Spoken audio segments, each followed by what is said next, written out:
मैं जो भी कर रहा हूँ अपने परिवार के लिए, और इस मान्यता ने उसकी, इस धारणा ने उसके इस दृष्टिकोण ने, उसके इस नजरिए ने उसको ये पाप करने के लिए सहमत कर दिया कि तुम कुछ भी गलत नहीं कर रहे क्योंकि तुम परिवार के लिए कर रहे हो। और जीवन में अगर हम देखें जी, तो इनके परिवार के सदस्यों ने भी तो उनको एक बार जागरूक किया होगा। पिताजी, इनकी धर्मपत्नी ने इस वीडियो में थोड़ा उसको दिखाया नहीं। बिल्कुल किया होगा, ये समझने वाली बात है। और देखो अंदर की आवाज भी हमसे कहती है, पत्नी ने भी कहा होगा, पिताजी ने भी कभी पूछा होगा, पर हो सकता है रत्नाकर ने इग्नोर कर दिया, पर ब्राह्मण की बात को इग्नोर नहीं कर पाया है, बड़ी चोट थी। तो कहने का मतलब है कि ऐसा हमारे जीवन में भी होता है। कई लोग ये कहते हैं कि हम इतना कुछ जो कर रहे हैं अपने लिए थोड़ी कर रहे हैं, हम थोड़ी साथ ले जाएंगे, हमें थोड़ी शौक है बड़े मकान का, अच्छे भोजन का, अच्छे कपड़ा का। हम तो जो कर रहे हैं परिवार के लिए कर रहे हैं। अब ये निर्णय हमें करना है कि जिसके लिए हम कर रहे हैं वो उसमें भागीदार है या नहीं। जब वो अपनी पत्नी के पास गए तो पत्नी ने साफ कह दिया कि मैं उसमें पाप में भागीदार नहीं हूँ, मैं आपकी कमाई में तो भागीदार हूँ, उस कमाई से मेरा पालन पोषण हो रहा है उसमें तो मैं भागीदार हूँ, पर इस कमाई को, जिस कृत्य को करके आप ला रहे हो उसमें भागीदार नहीं हूँ। क्योंकि मैंने आपसे नहीं कहा था कि आप किसी की हत्या करो, आप किसी को लूटो, आप किसी की चोरी करो, मैंने नहीं कहा था। पिताजी ने भी यही कहा कि मतलब कहा नहीं, पर उनका कहने का अर्थ यही था कि हम उसमें भागीदार नहीं है। इसका मतलब है कि ये करने के लिए हमने आपको नहीं कहा। आप हमारे लिए कमा के ला रहे हो, हमारा पेट भर रहे हो, ये बात तो सही है, हम उसमें भागीदार हैं, पर वो कमाई किस तरह से की गई है उसमें हम भागीदार नहीं है। आप अच्छा करके भी तो हमें लाकर खिला सकते हो ना, आप पुण्य कर्म करके भी तो हमें खिला सकते हो। कल से बात चल रही है, बहुत सारी बातें हम आपसे कर रहे हैं, हम यहाँ बैठे हैं, हम सत्र को सुन रहे हैं। कल हमने रात्रि में भी फैमिली ग्रुप में भी चर्चाएं की थी, तो कई सारी चीज़ें ऐसी निकल कर आ रही थी कि साहब ये प्रैक्टिकली थोड़ा सा मुश्किल होता है। ऐसा हम सुन तो रहे, समझ तो रहे, अच्छा भी लग रहा है, समझ में भी आ रहा है, पर प्रैक्टिकली थोड़ा सा मुश्किल होता है इसे अप्लाई करना, इसे समझना, या इस घटना पे हम क्या करें, उस घटना पे हम क्या करें, क्या ये ठीक है जो आप बोल रहे हैं, क्या ये लागू किया जा सकता है, क्या ये ठीक है। तो मैं कहूँगा कि अभी 3 दिन आप केवल सुनिए, किसी भी मान्यता को वहाँ से हटा दीजिए, किसी भी धारणा को वहाँ से हटा दीजिए। मैं ये नहीं कह रहा कि आप इसे सही मानिए, मैं कह रहा हूँ आप इसे सही और गलत कुछ भी मत मानिए। आप अगर उसे सही नहीं मान रहे तो गलत भी मत मानिए, और गलत नहीं मान रहे तो सही भी मत मानिए। आप केवल इसे एक प्रस्ताव के तौर पर अपने पास रखिए, सुनिए और इसे जीवन में लागू करके देखिए। अगर ये ठीक आपके जीवन में लागू होता है तो इसे आप लेकर चलिए, और नहीं होता है तो इसे अस्वीकार करने का पूरा अधिकार आपके पास है। हम यहाँ पर बिल्कुल ये नहीं कहना चाहते इस मंच पर बैठकर कि आपको ये स्वीकार करना चाहिए या हम जो कह रहे हैं वही सही है। हम ये कह रहे हैं कि हमने एक अनुभव लिया है और प्रस्ताव आपके सामने रखा है, आप उसे अपने जीवन में जांचिए, परखिए, ठीक लगता है तो स्वीकार कीजिए, अन्यथा कोई आवश्यक, पर इसे जज मत कीजिए। क्योंकि कोई भी चीज जज होती है ना तो वो बुद्धि से होती है, और इस सत्र में बुद्धि का कोई प्रयोग नहीं। ये हमारी आत्मा से निकला एक संवाद है जो आपकी आत्मा तक जा रहा है। आत्मा और आत्मा के बीच बुद्धि अगर आई तो वो तर्क ढूंढेगी, वो वजह ढूंढेगी, इसके बदले में क्या, ऐसा हुआ तो क्या। जैसे एक किस्सा मुझे याद आता है कि कोई बुद्ध के पास पहुंचा, बोला कि मुझे ध्यान करना है। तो बुद्ध ने कहा ठीक है, आ जाइए आश्रम में, कल से आना शुरू कर दीजिए, ध्यान के अभ्यास यहाँ होते हैं निरंतर, आप करिएगा। तो उन्होंने पूछा कि ध्यान से मिलेगा क्या मुझे। तो उन्होंने कहा ये आपकी बुद्धि पूछ रही है ध्यान से क्या मिलेगा, और अगर ये भाव अगर है कि ध्यान से कुछ मिलेगा तो ध्यान आपके लिए व्यर्थ है। पहले ही आपने तर्क खोज लिया, पहले ही एक इच्छा उससे जोड़ दी। ध्यान तो समस्त इच्छाओं से मुक्ति है, पर आपने तो पहले ही पल पे इच्छा जोड़ दी। तो ध्यान से कुछ मिलेगा तो ध्यान आपको कभी नहीं मिलेगा। जिस दिन ये इच्छा छोड़कर आओगे कि कुछ इसके बदले में कुछ चाहिए, तो ध्यान से कुछ मिल पाएगा। क्या ध्यान से शांति मिलेगी?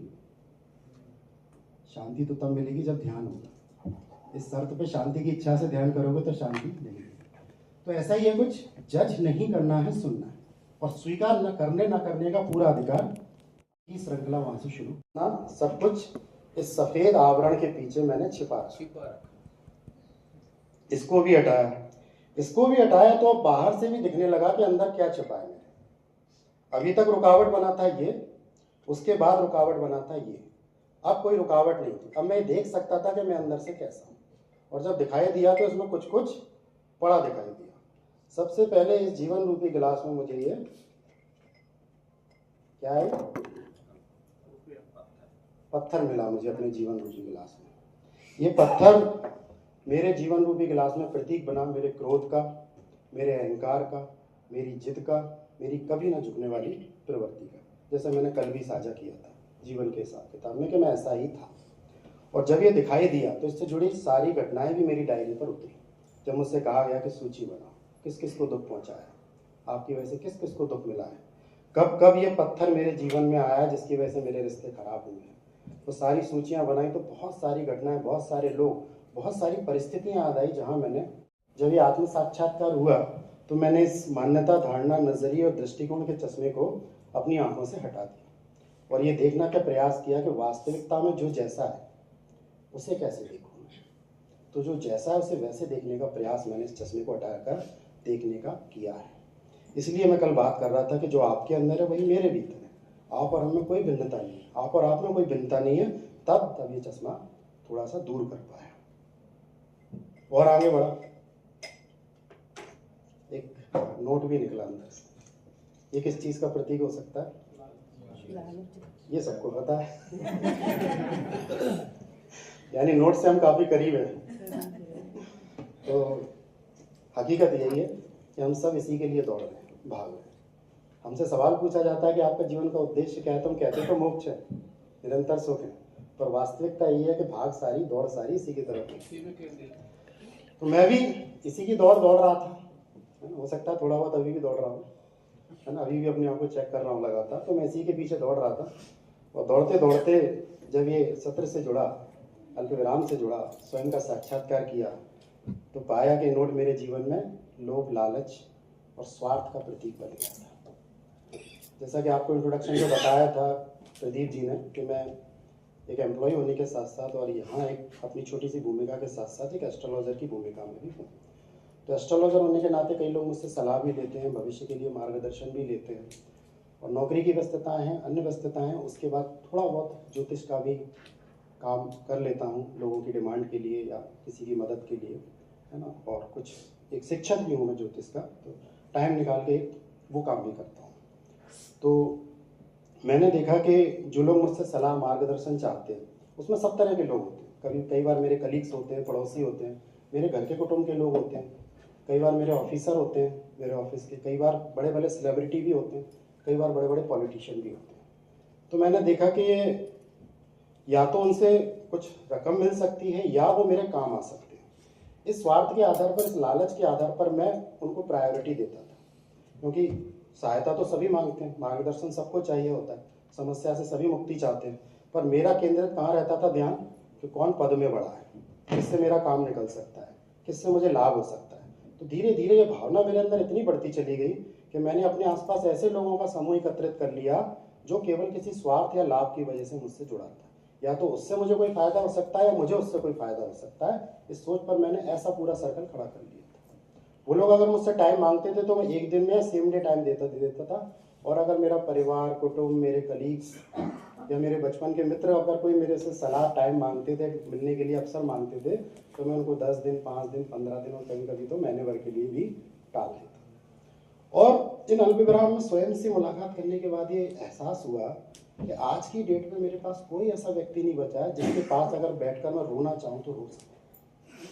तो ये विचार आया कि मेरे पास आज है क्या, केवल कुछ ऐसे लोग जो किसी स्वार्थ से मेरे साथ जुड़े हैं, मेरे किसी काम के टाइम पर तो काम आएंगे, पर मेरे दुख सुख को साझा करने के लिए मेरे पास कौन है। उन लोगों से तो मैंने दूरी बना रखी थी इतना प्रोफेशनल होने के कारण। तो देखा मैंने धीरे धीरे कोशिश की कि पैसे की ज़रूरत तो सबको है, मुझे भी है, जीवन चलाने के लिए, आवश्यकताओं को पूरा करने के लिए। तो उस मात्रा को मैं पूरा करता रहूं और ये भी देखूं कि मेरी आवश्यकता किससे ज़्यादा है ना, मुझे क्या आवश्यकता है वो बाद में देखूं, ये भी देखूं कि मेरी आवश्यकता किससे ज़्यादा है। उसका मैंने विचार किया और आगे बढ़ा तो जीवन रूपी गिलास में ये क्या है, इससे क्या होता है, कंट्रोल। और क्या हम कंट्रोल होते हैं या हम कंट्रोल करते हैं?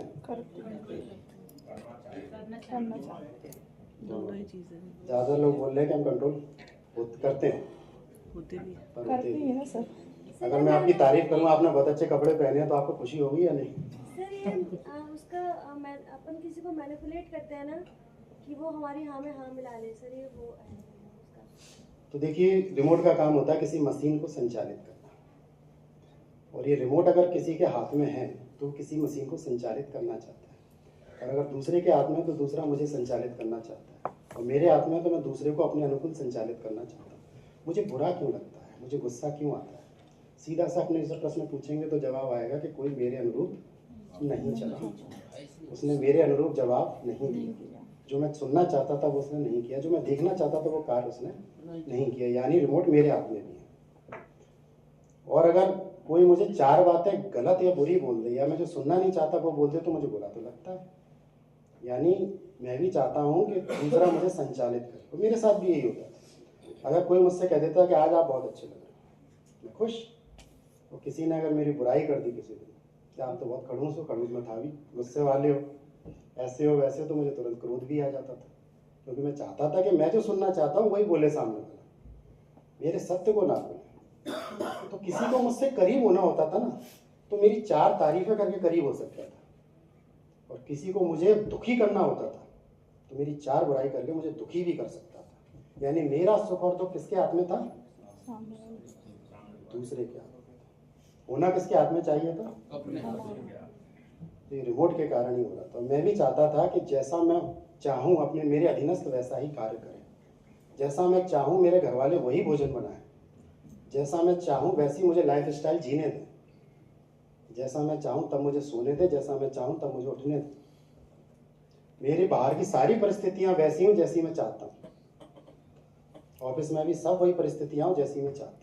यानी एक रिमोट मेरे हाथ में था जिससे मैं पूरी दुनिया को बदलना चाहता था, और अगर दुनिया नहीं बदल रही थी, मेरे अनुकूल नहीं हो रही थी, तो मुझे क्रोध आ रहा था, गुस्सा आ रहा था, और मैं परेशान हो रहा था। तो साथियों, जब भीतर देख पाया और देख पाया कि सुख तो स्वभाव में है, प्रभाव में है, और वो सुख अगर नहीं है, वो प्रभाव मेरे पास नहीं है, तो मैं दुखी हूँ। तो ये रिमोट कहीं ना कहीं या तो मेरे हाथ में भी, और मैंने सामने वाले को भी दे रखा है। क्यों ना इस रिमोट से मुक्त होकर सत्य की आंखों से जो जैसा है, स्वयं को भी और दूसरे को भी वैसा देखने का प्रयास करूँ।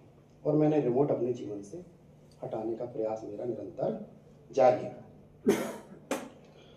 और इस जीवन रूपी क्लास की यात्रा में जाते जाते ये एक स्माइली भी मिला।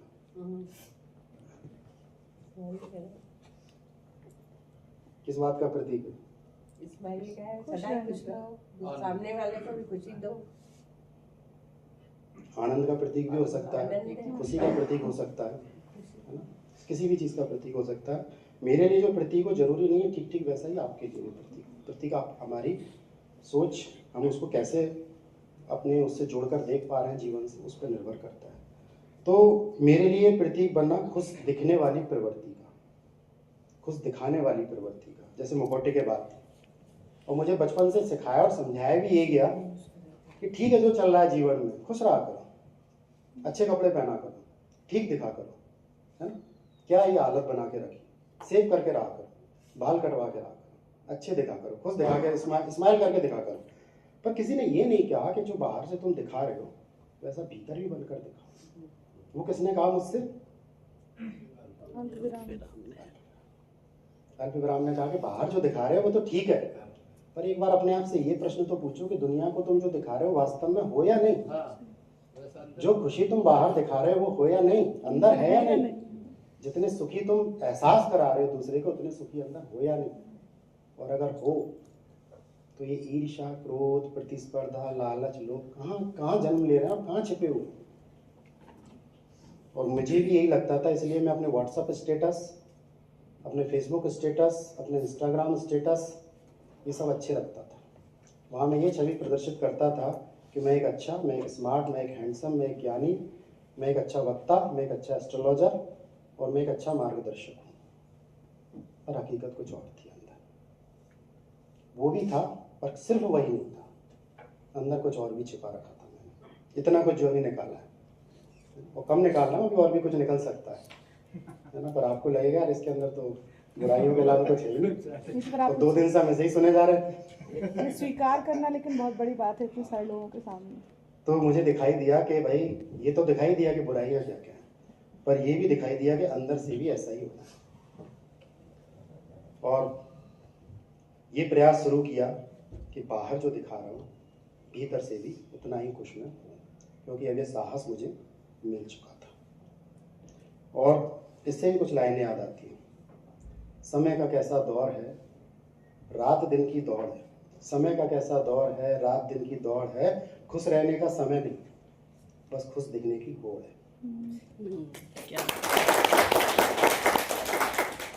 वक्त की भलाई एक ऐसी मजबूरी है, खुश दिखना खुश रहने से ज़्यादा ज़रूरी है। ऐसी कुछ स्थिति मेरी थी कि मैं खुश दिखने की दौड़ में दौड़ा जा रहा था, पर खुश रहने के लिए मुझे इस अल्प विराम में था, है ना। एक लाइन कुछ दिन पहले ही पढ़ी थी मैंने कि हम जीवन जीने की तैयारियों में जीवन निकाल देते हैं, जीवन जी हम पाते नहीं। तो मैं भी अपनी जीवन जीने की तैयारियों में अपनी इतनी उम्र निकाल चुका था। जीवन को मैंने जिया तो कभी था नहीं, क्योंकि जो जिया जाता है वो मेरे भीतर था। तो साथियों, बहुत सारी बुराइयां, विकार जब जीवन रूपी गुलदस्ते से निकले, मेरे स्वभाव व्यवहार से निकले, मेरे विचारों से निकले, तो पाया कि जीवन रूपी गिलास काफ़ी स्पष्ट दिखाई देने लगा है कि अंदर क्या है ना। इसमें नीचे कुछ दिखाई दे रहा है। ये नीचे फिर कुछ मिला, दिखाई दे रहा है। कौन है? फोटो मैं खुद। तो जब अंधकार हटता है तो प्रकाश का दर्शन होता है। जैसा सर ने कहा कि अंधकार को हटाने की आवश्यकता नहीं होती, प्रकाश को देखने की आवश्यकता होती है। ठीक है, मेरे जीवन रूपी गिलास से जब इतनी सारी बुराइयां, विकार हटे, तो मेरा खुद से मुलाकात, जिस खुद से मुलाकात की हम कल से बात करें, स्वयं से मुलाकात। ये मैं था, मैं इससे ही दूर हो गया था। जैसे अंदर की आवाज़ की बात उठी थी, तो ये मेरा वो मित्र था जो पहली सांस से मेरे साथ था और अंतिम सांस तक मेरे साथ रहने वाला। और जब भी मैंने कुछ बुरा किया था, गलत किया था, इसने अंदर की आवाज़ बन के हर बार मुझे आवाज़ दी। पर इतने सारे विकार, बुराइयों और अंधकार की वजह से, इतनी सारी लेयर जमा होने के कारण मैं उस आवाज़ को कभी सुन नहीं पाया, या सुना तो और सुनकर मैंने उसे निगलेक्ट कर दिया। जैसा भी सवाल उठा था कि रत्नाकर को कहा तो होगा घर वालों ने, पर सुनकर उसने क्या किया, जाने दिया। ये तो कहते रहे, मैंने भी वही किया। इसने आवाज़ तो हर बार दी, कुछ अच्छा करने पर इसने प्रोत्साहन भी दिया मुझे, कुछ बुरा करने पर इसने मुझे रोका भी, पर मैंने एक बार टाला, 2 बार टाला, 3 बार टाला, तो फिर ये आवाज़ मुझे सुननी बंद हो गई, अपनी बुराई दिखनी मुझे बंद हो। अब इस अल्प विराम के बाद, स्वयं से मुलाकात के बाद, मुझे मेरा वो मित्र वापस मिल गया है जो हमेशा मेरे साथ रहेगा। किसी और से अपेक्षा करने की मुझे अब ज़रूरत नहीं। तो ये हमेशा मेरे साथ रहने वाला है। इस आवाज़ को मैं हमेशा अब अपने सुनने का प्रयास करने वाला हूँ। तो अब इस मित्र से भी मुलाकात हो गई। अब जीवन रूपी गिलास कैसा दिखाई दे रहा है आपको? इसे साफ कहें या खाली कहें या पारदर्शी कहें? खाली होना, साफ होना, पारदर्शी होने में थोड़ा सा अंतर है। खाली में हो सकता है सब कुछ चला गया, पारदर्शी का मतलब है कि सब कुछ अब दिखाई दे रहा है। ये सर बाहर और भीतर एक जैसा अंदर वैसा बाहर। वही तो करने का प्रयास था, मुखौटा हटाने का, कि भाई जो बाहर है वो भीतर हो, जो भीतर हो वही बाहर हो। अगर दोनों में अंतर है तो जीवन दुखी है, और ट्रांसपेरेंट है सब कुछ तो दिखाई दे रहा है, और दोनों बिल्कुल एक जैसे हैं तो जीवन आनंद। पर आपको दिख रहा होगा इस जीवन रूपी गिलास में नीचे कुछ जमा होगा। ये वो बुराई के कण हैं, ये वो विकार के कण हैं, ये आज भी वो छोटा सा क्रोध जो कभी कभी आ जाता है, आज भी वो अस्वीकार कभी कभी आ जाता है, उसके बुराइयों के कण, उन विचारों के कण इसमें जमे हुए। क्योंकि मानव है, थोड़ी सी भूल होती है, थोड़ा सा ज़्यादा रेस्ट कर लेते हैं, थोड़ा सा अल्पविराम कम लेने लगते हैं, थोड़ा सा मौन से दूर होते हैं। तो जिस तरह खेत में पेड़ पौधों के साथ खरपतवार उगाती है, नाखूनों को ज़्यादा दिन काटो नहीं तो नाखून अपने आप बढ़ जाते हैं, बालों को ना काटो तो बाल अपने आप बढ़ जाते हैं, घर को बंद करके चले जाओ तो धूल अपने आप जम जाती है। ठीक वैसे ही ये धूल भी अपने आप जम जाती है अगर इस पर निरंतर ध्यान ना दिया। तो मेरे अंदर भी जमी हुई है, या जमी हुई थी। फिर मैंने काम किया, ये संकल्प लिया कि मैं इस धूल पर, इस गंदे विचारों पर, इस बुरे विचारों पर, इस क्रोध, लोभ, मोह, लालच की छोटे छोटे कणों पर निरंतर अल्पविराम या अच्छे विचारों का, मौन का, आत्मपोषण का जल डालता रहो, जिससे बुराइयों के कण निकलते जाएंगे। तलहटी में से उठकर बाहर आते रहो और मेरे जीवन रूपी गिलास से, मेरे भीतर से, मेरे मन से, मेरे मस्तिष्क से, मेरे हृदय से निकलते रहो।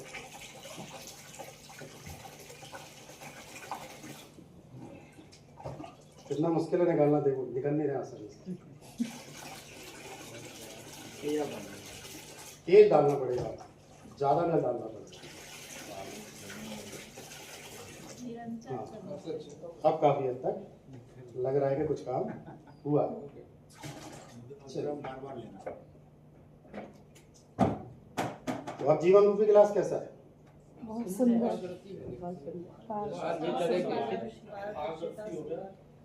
पारदर्शी के साथ आप सुंदर जी। यानी जो सुंदरता बाहर है वो सुंदरता भीतर है। जितना खुश मैं बाहर हूँ उतना खुश मैं भीतर हूँ। जितना आनंदित होना मैं दिखा रहा हूँ उतना आनंदित मैं हूँ। अब कोई द्वंद्व नहीं है, अब बीच में कोई दीवार नहीं है, अब सहज हूँ। जैसा मैं होना चाहिए वैसा मैं हूँ या ऐसा महसूस कर रहा हूँ। पर याद रखिएगा धूल कभी भी जम जाती है ना, तो उस पर भी मेरा जागरूकता बनी हुई है कि धूल ना जाए। तो साथियों धन्यवाद, इसको आपने बड़ी गंभीरता से सुना और मुस्कुराते हुए सुना। और ये सारी प्रक्रिया के माध्यम से मैं आपको कोई भी आदेश, निर्देश, उपदेश या संदेश देना नहीं चाहता। केवल एक ही बात कहना चाहता हूँ कि आप अपने अंदर ईमानदारी से झांकें। जो कुछ होना है आपके झांकने, देखने, देखकर उसे स्वीकार करने और फिर उस दिशा पर चलने से। तो क्या आप लोग अपने जीवन के अंदर झांकने को तैयार हैं? अपने आप को देखने को तैयार हैं? तो क्या मैं आपके सामने 2 प्रश्न रख सकता हूँ? नोट की।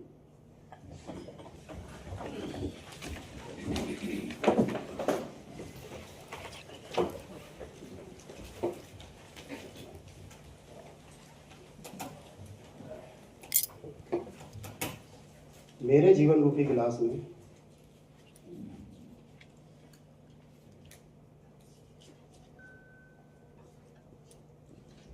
मेरे जीवन रूपी गिलास में कौन कौन सी बुराइयां हैं? इस बुराइयों को हटा दीजिए, कौन कौन सी कमियां हैं? मेरे जीवन रूपी गिलास में कौन कौन सी कमियां हैं जिन्हें मैं दूर करना चाहता हूं, ऑब्लिक चाहती हूं? मेरे जीवन रूपी गिलास में कौन कौन सी कमियां हैं जिन्हें मैं दूर करना चाहता हूं, ऑब्लिक चाहती हूं? ये पहला विचार बिंदु है जिस पर आपको विचार करना है। और दूसरा विचार बिंदु है मेरे जीवन रूपी गिलास में, मेरे जीवन रूपी गिलास में कौन कौन सी अच्छाइयां हैं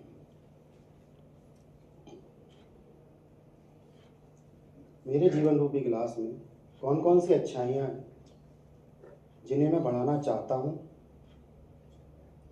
ऑब्लिक चाहती हूं?